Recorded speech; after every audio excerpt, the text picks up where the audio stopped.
Mane, Okay. okay, the stream is live. Okay. So good evening, everyone. Thank you so much for joining today's show. It is my privilege to host Mr. Jaydeep Basu, a distinguished sports journalist with more than 37 years of experience, in which time he made significant contributions to renowned publications, including The Statements for 2 years, Hindustan Times for 14 years, and The Telegraph for over 13 years. His last stint was heading the communications and media for AIFF.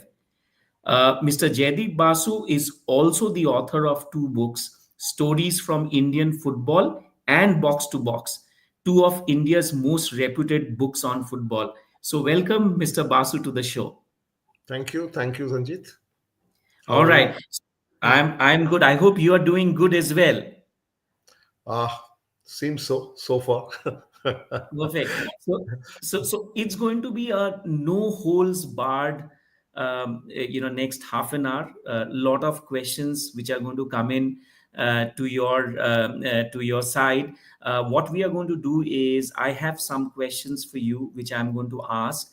And we'll also take a look at the questions which are going to be posted by the audience. So we'll pick and choose the questions and I'll share it across as we keep on moving ahead, right? So my first question, Mr. Basu, which all of us, all Indian football fans are looking, right? That it's, I would say, less than 48 hours to go before we have the senior men's national team play Maldives in the FIFA friendly. What do you think is the biggest priority ahead? See, it doesn't matter against whom we are playing, whether it is Bhutan or Maldives or Brazil or England. The biggest priority at the moment to win a match. That's all. India is now at the moment in my. If you ask me, I think India is going through a dark tunnel. It has, I think, except in 1986 or 87, there was a time where India did not win a match for a longer period. It is now 15 months India has not won a match. I think the last time they won a match was in November 23. For the entire 2024, they did not win a single match.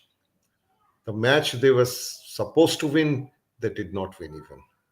I'm not saying that they should have won all the matches, because there were some opponents who were tougher, who were better than India, superior to India. So we didn't expect them to win.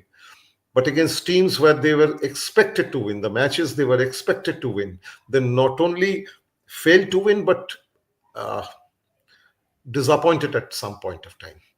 So the priority is, it is the match not against Maldives, it is the match against themselves. It is a match to lift the confidence of Indian football. It is a match to lift the confidence of the entire Indian football fans. So Yeah. it is not Maldives doesn't matter, Bangladesh doesn't matter. The opponents, actually the opponents don't matter at all. To gain confidence, they have to win a match. That's all. That's I think you are resonating the sentiments of all Indian football fans, right? But it's an interesting point which you raised, which is talking about going through a dark tunnel. I understand they have to win, but India are playing against a team who are 162 ranked in FIFA. What exactly can India prove and achieve by defeating a lowly placed team? At the moment, they have nothing to prove to anyone. As I told you, they have to prove it to themselves. Were they not supposed to beat Afghanistan in Guwahati? Okay, I can understand the away match was played at a venue where India was on bit of a back foot. The travel was bad. Everything was bad. I can understand. But what about the Guwahati match? Why didn't they won?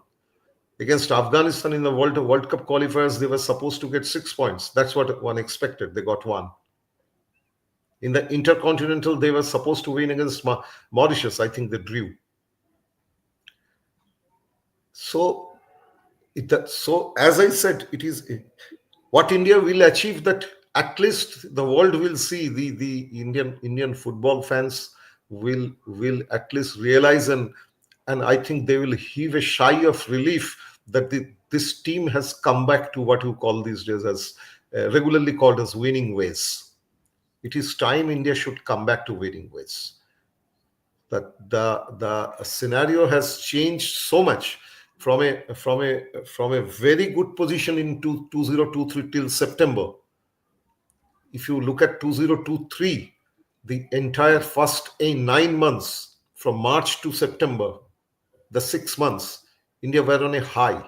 And at one point of time, at that point of time, everyone around was hoping that because they already went into the 90s, I think 98 they were ranked. Everybody was hoping that there would be further upward movement. But it will be such a drastic fall, nobody could really realize. So you have to arrest the fall. That is the most important thing. Yeah, I think that's a good point, and I think it's all about gaining confidence and getting some preparations on eve of the match with Bangladesh. But comes the most shocking thing which happened. I mean, and obviously as a football fan and a Sunil Chhetri fan, obviously we are happy. But a very pertinent question: did India need to bring back Sunil Chhetri to get the better of Maldives and Bangladesh?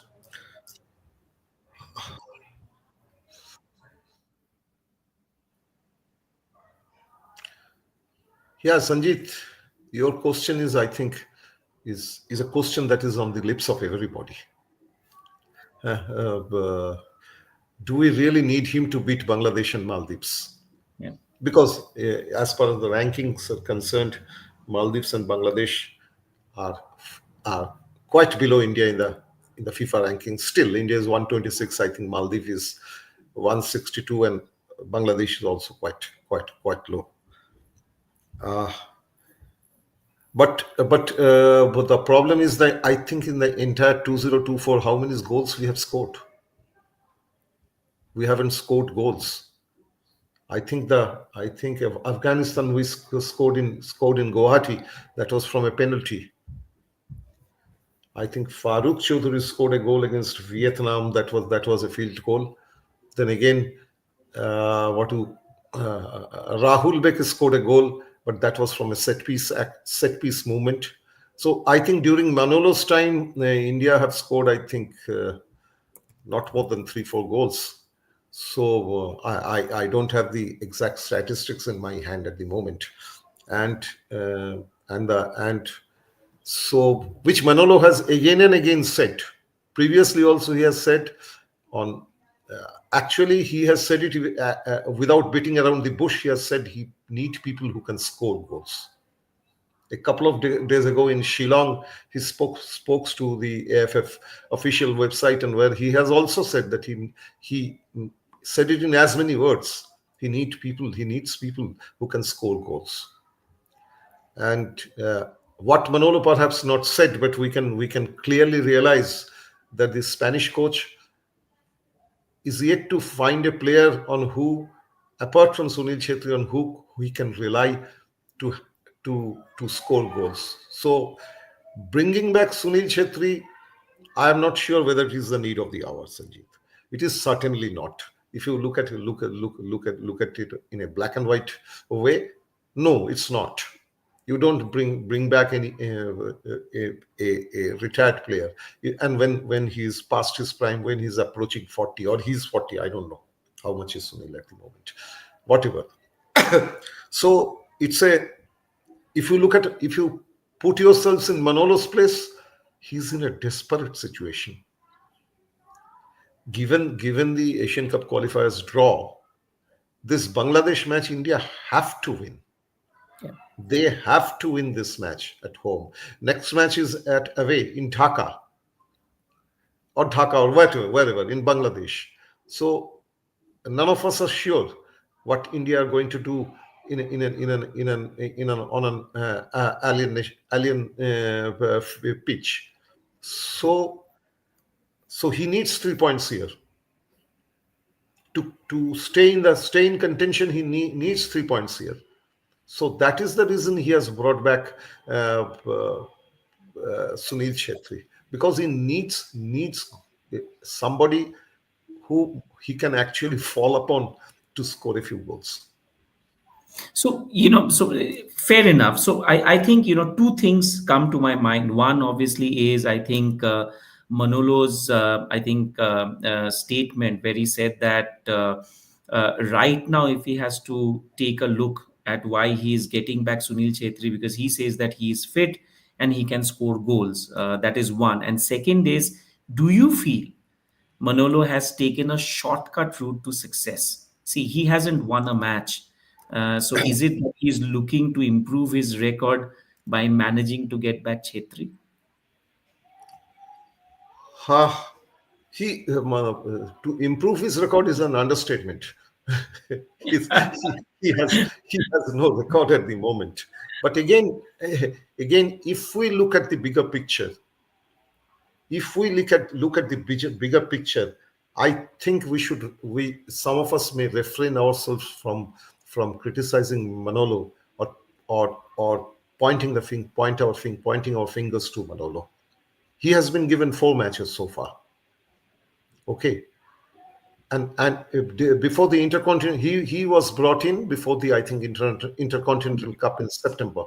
That and maybe a month ago or sometime, whatever time he came. How many days he was given to prepare the team? I think he was given 3 sessions. Then I think team went to Vietnam. I think he got 5 sessions. And then I think against Malaysia, he also got at that friendly against Malaysia in Hyderabad. I think he got again 3 or 4 sessions of training. So do you think it is possible for any teacher, however, he may be the best teacher in the world, even if in school, if in colleges, everywhere, if you ask a teacher to make his or her students stand top of the university or wherever it is, and you don't allow him or her to teach at all, is it possible? So to say that Manolo has got a shortcut route will be unfair on the coach. What else can he do? What else can he do apart from well, he has no time to build a team. He has no time to build a player who he can shape into a good scorer. Here, the problem is about scorers only. There are other problems also, but the main problem is at the moment is of scorers. So Manolo I think he had no option. Doesn't he understand? He understands. He definitely understands what's going on. But he, at the moment, has no other option but to go for a shortcut route. Yeah. No, so, fair enough. I mean, I think what I'm understanding, I mean, lack of practice sessions with the senior team, etc. I mean, I think you are pointing out, to a desperate situation within the Indian football. I, Yeah. I So, will here. I will add one more thing here. That what you are coming at. If you didn't Manolo try? Yes, he tried. Look at how many debuts he has given. Even in the Hyderabad match, I think he gave debut to at least 4 players. I think Irfan, Ralte, then I think Jitin, then I think Mohan, 4 players. You look at the track record of his players, not these players, they are young players, but his other scorers. I think Manveer Singh has played some 47 or 50 matches, and he had scored how many? Maybe 7 or 8. yeah, not much. You look at Chante's statistics. How many goals he has scored so far? Again, I think 7 or 8 after playing some 40 odd matches. No, Chant, yeah. And Liston Colasso, I think he has not scored even 1 goal so far in international football. See, I'm not saying they're bad players, or I'm not casting aspersions on them, but they are not delivering to Manolo. So probably that's the only one of the reasons why he has opted for, what do we call it, shortcut route.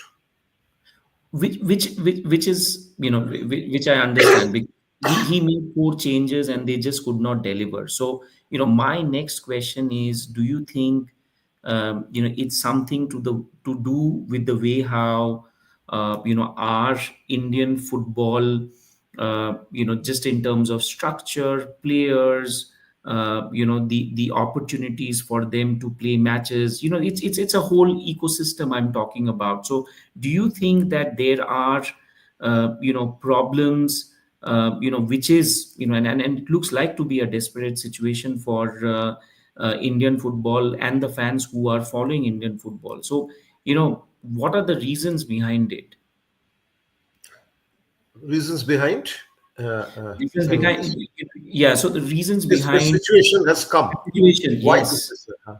Why has this situation come? See, the situation which has come, on the face of it, people will blame, or fans will blame the players, the coach, the team, everything. But if you go deeper into it, if you think a little bit more, then you will understand this: players or the teams or the coach or the coaches, nobody is responsible for it. It is the ecosystem of Indian football. It has gone down so poorly. You look at it, as I was telling you, up to September 2023, that March to September 2023, India won three tournaments, albeit smaller tournaments. I'm not saying they were, and at home only. They won the, I think, Three Nation Cup in Imphal, I think. After that, they went to Bhubaneswar. In Bhubaneswar, they won the Intercontinental Cup, which was a fairly competitive tournament. And then they came to SAF, where Kuwait and Lebanon and everybody was there, and they managed to win the tournament. Of course, in Bangalore, in front of big crowd, of their home crowd, everything. So, so that could have been the build-up. After that, one has to think why it has come down to this level. The turning point where Indian football really took a nosedive, rather the national team really took a nosedive, was was the confusion that was created by the AFF management during the Asian Games. Igor Stimac was the coach, and I know it very well that he was eager to build up a second line of players, and he had 20 players in mind, a list which he submitted with the federation, and he even spoke to the clubs, so that clubs are, all the ISL clubs, Yeah. so that they release the players, and they agreed. Then what did AFF did? AFF once, without even bothering to consult the coach, they announced that the best players will go to Asian Games. The coach didn't know anything about it, but the AFF announced that Sunil Chhetri, Sandesh Jhingan, Gurpreet Singh Sandhu, they will play the Asian Games. It completely shattered the entire plan. Clubs immediately went back and refused to release players. And AFF even one step ahead to went to say that the Premier League ISL will be postponed. 2 days later came the ISL schedule, which was a slap on the face of AFF. Actually, they refused to release the players. There was a time when AFF was finding to get 18 players for the Asian Games. And there were at least two players who reached the venue in a day after the first match was played. That was the time the decline of the national team began. After that, only one match against Kuwait, in Kuwait, I think, which Manveer Singh scored, a very fine goal he scored. And the last time he scored in an international match, I think that was November 2023. Thereafter, it is a history of decline only. It's a sad commentary of decline only. One after the matches they should have won, the matches they would have easily won a few months ago. So the entire and the federation continuously picked up a running battle with the coach. I'm not naming the coach, I'm not naming who picked it up, but it left a bitter taste in the mouth of everybody. The focus went, the what was the focus was coach versus federation, coach versus AFF.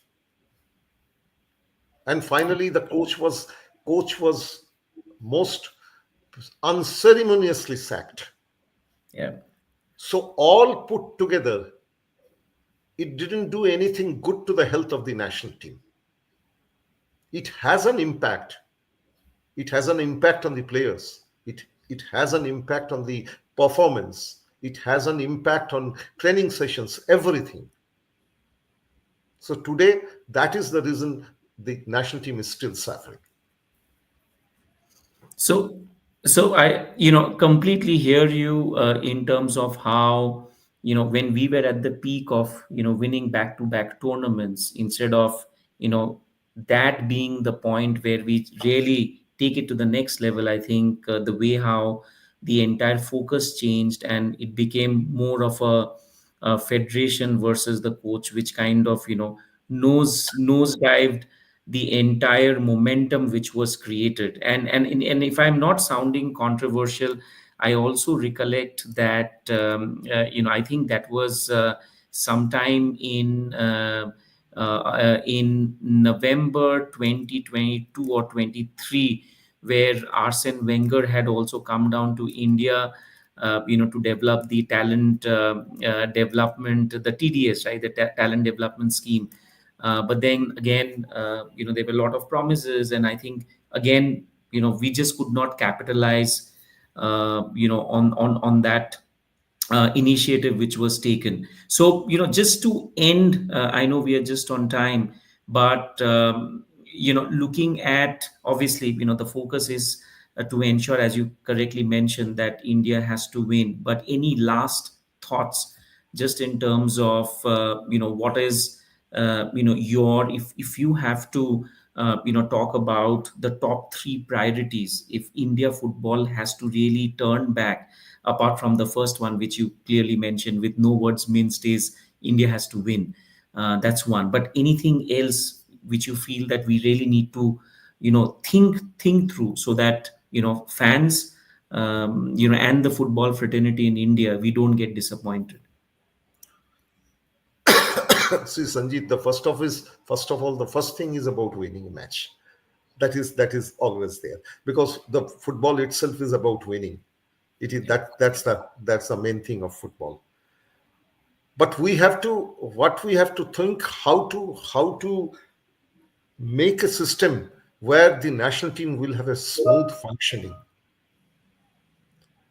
A national calendar, every time a calendar comes up, and the calendar, every time the calendar is violated, the calendar, after after a few months, anybody is having the calendar in his hand will just throw it in the waste paper basket. So a bigger plan is needed for the entire year, maybe for the next 2 years.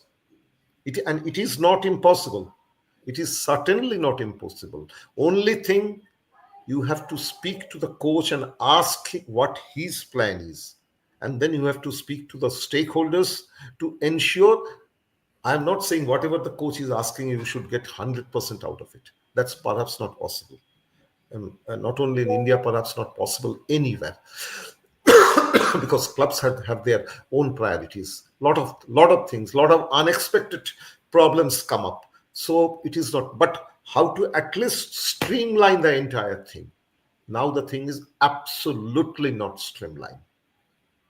So the, at the moment, of course, biggest priority is to win against Maldives. And if we win against Maldives, if India win against Maldives, I would hope that it's a new dawn for Indian football. Maybe I'm talking too much, because after 15 months, if you don't win a match, then when you win a match against whosoever it is, you feel so relieved that you think, okay, some new dawn has taken. And after that, of course, we have to take 3 points from Bangladesh. because Bangladesh is also preparing very heavily. Bangladesh is, I think, is training in Saudi Arabia. They have taken some foreign players, one from England, one of course from Italy, some fourth division or wherever it is, I don't know, whatever. So they are also preparing in their own way. So if you can, once you get 3 points here, then you have a long gap of the national team calendar. So you can plan something. Otherwise, if we do badly here, then again it will be pointing fingers.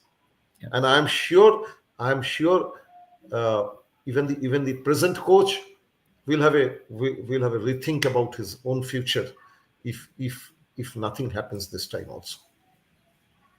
Understood. I think it is absolutely clear, from you, and I think everybody who's following Indian football, Mr. Basu, that India wins, and I'm sure after the match with Maldives, we'll be hosting this show with you, and I hope we have some positive news to start with. But I think as we get into our next talk show with you, I think we need to delve more in terms of how we need to streamline. How do we ensure? There were a couple of points which you raised, just in terms of ensuring that we stick to the calendar. We also take inputs from the coach and association. I think better relationship which needs to happen, as well as the entire structured way of how the entire federation needs to manage. So we will, to all the audience, we are going The to have a part federation two. federation officials should understand one thing, that the planning part is coach. Their part is to try to execute it. They are not the planners. And and political mileage is not the priority. Priority is football. These are the two things. No, I think very well put. I think, the priority is football and not politicizing football. I think, that's the And political differentiation. mileage, and to get political mileage out of it, that is not the priority.